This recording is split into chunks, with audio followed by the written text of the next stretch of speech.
Jā, vajadzīgs smags čeks. Nav vajadzīgs. Aiziet!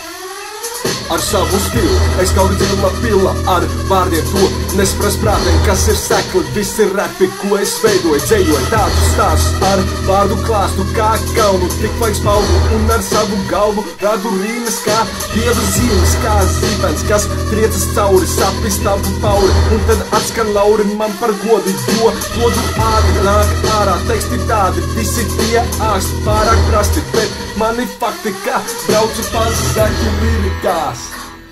Esmu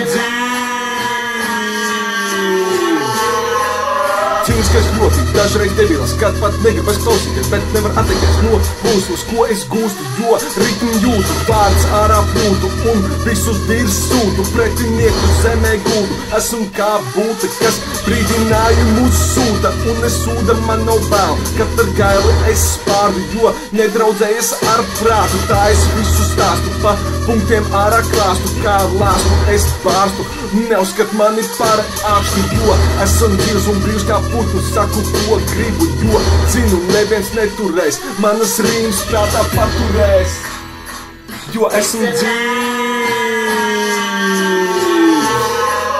Kā savu valodu es cilvēku studēju, pēc tam patiesību smērēju, visiem acīs to, vienmēr esam prātis, tik gaidu, ko pretinieki sacīs. Esam lacis no cīnību kausa, ienaidnieku šķupās grauž, uguni klāt rauž, pēc tam virsū spļauž, pārējos es kaušu kā lops, neizrādīšu godu, tā es visu sodu, un atkal tālāk godu, bļāviens, kur es rīmes rodu, savu smadzeņu podu es aprīnoju, visiem smadzenes izskaloju, tāpat sevi sakārtoju, pa plauktiem neesmu feiks, nenodarbojos ar tekstiem zaktiem, un visu to varat uzskatīt par faktiem.